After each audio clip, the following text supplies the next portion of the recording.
Hey guys, welcome to the Easy Shop. I'm making some new fuel lines for JT. Why am I making new fuel lines? Well, I'm glad you asked.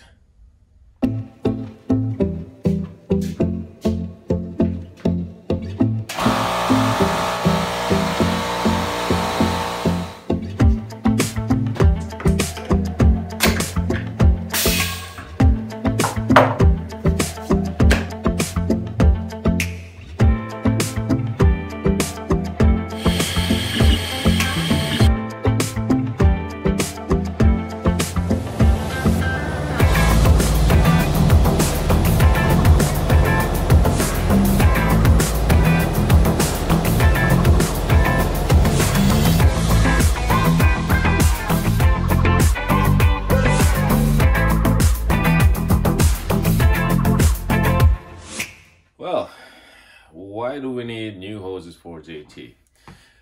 Well, to make a long story short, the Ellison throttle body fuel injection unit that was in the back, mounted on the motor on JT, started having some issues, and it turns out that it's no longer supported.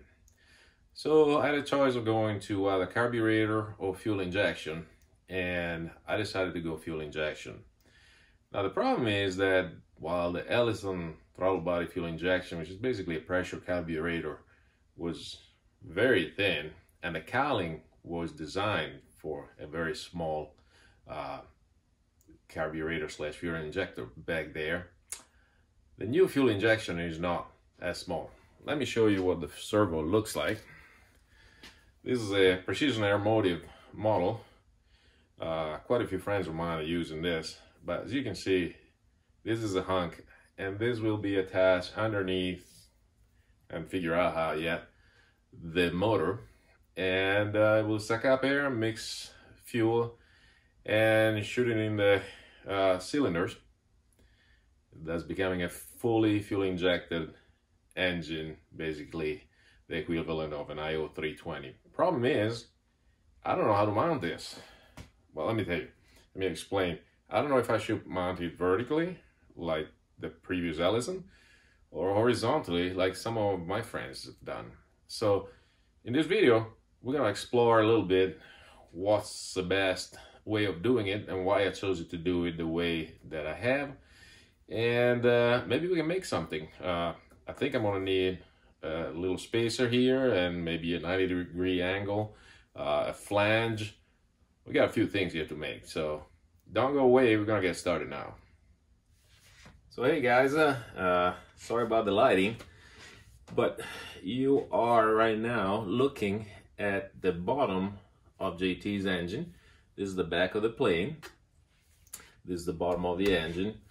What is missing here is the Ellison throttle body fuel injection that was about this deep, allowing the back cowling to flow very nice. Now, low cowling is nice because it prevents air from separating from the cowling and ending up providing turbulent air into the propeller. We don't want that. So the tighter the cowling, really the better. We don't want sharp edges. Now, one of the problems with having to replace the Ellison is that the new fuel injection mounted the same way would stick out much slower. Let me show you. Before I got the new fuel servo, I 3D printed one based on their information online. So with one of these guys here mounted, it's pretty tight. Mounted up here, you can see with the original air box here, we're actually at least a couple of inches too low for the cowling.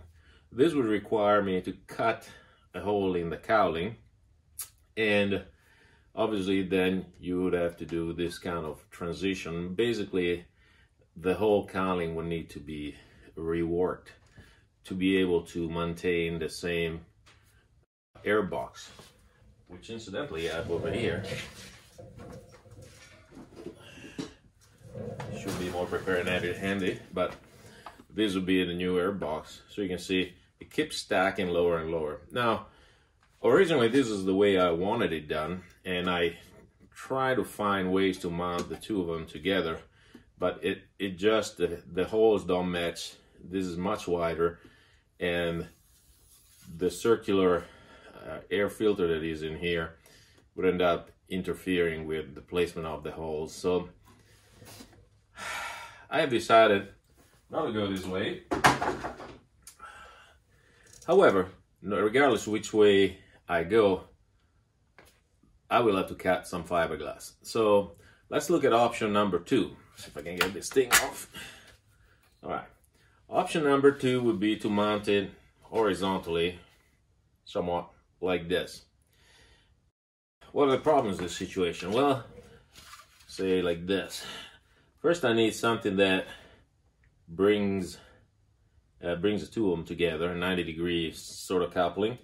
And then the filter would end up mounting here. Obviously, a different kind of filter would end up mounting here, where the diffuser for the NACA is. So basically, air gets sucked in this NACA duct, and as it expands, it slows down and increases in pressure. So this diffuser helps it continue on its journey and continue to generate pressure that we need to get air to flow through the cylinder and cool the engine. So I really did not want to disrupt this. However, a friend of mine has done just so. He has cut a hole here with the filter, fits right there.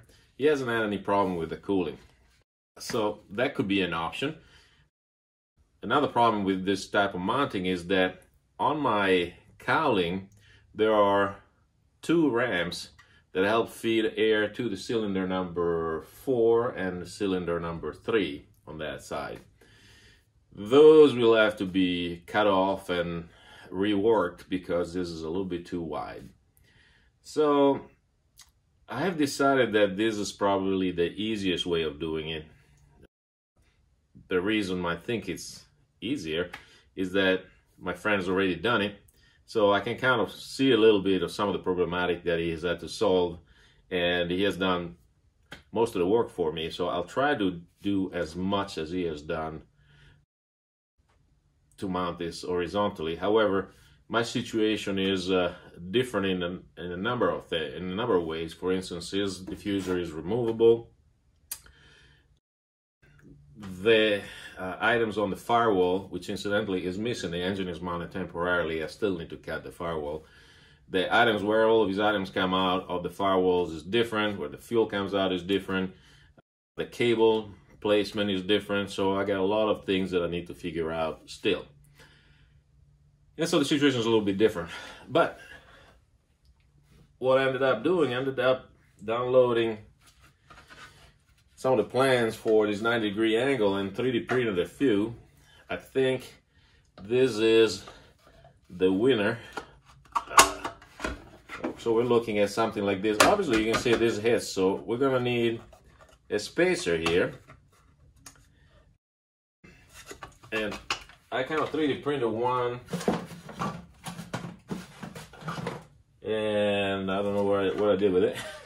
But I 3D printed a spacer here so this can sit a little bit lower and make this geometry work a little bit better. And then we're gonna need a flange here, and we can put an air filter, a pretty flat air filter, and then it all should work. Also, we'll have to sandwich in here like a steel or aluminum plate with some angles where we can run the throttle cable and the mixture cable.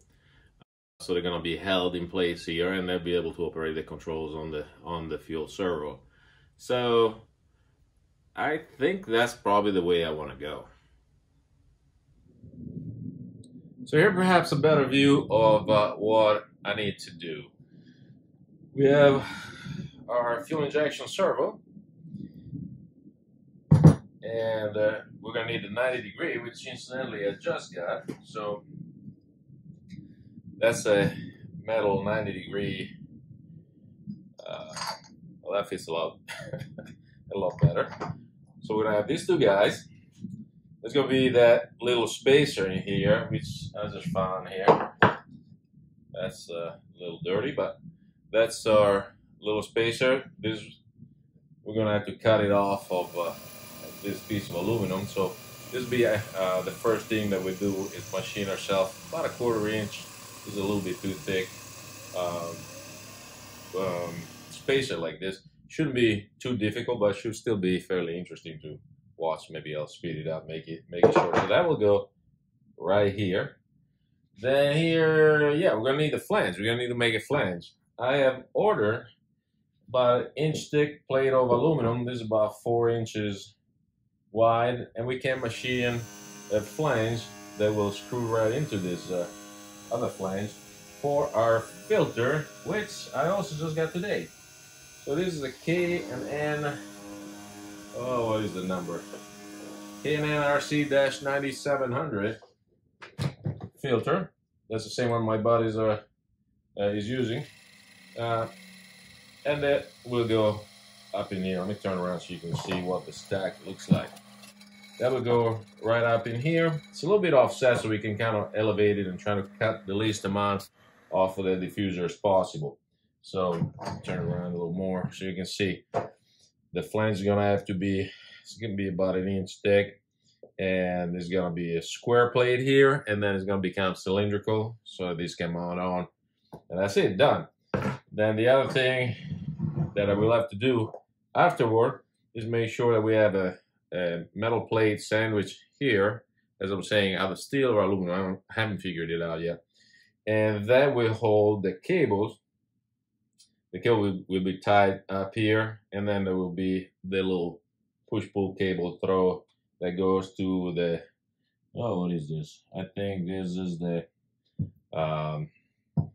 mixture, and this is the other cable will go for the fuel, for the gas, the throttle. And actually I have this upside down because this is the fuel inlet and this is the fuel outlet. From here we'll go to the spider, which is a flow divider, from there to each individual cylinder. And so that will look like this. Now, the reason for those fuel lines is because obviously all these intakes and the filter and the fuel pumps and everything that is on JT now, it's not the same as it used to be before. We've had to rework the whole fuel system. So we need fuel lines. Also, the fuel lines were about 20 years old. So I'm keeping the fittings, but we're using all new fuel lines.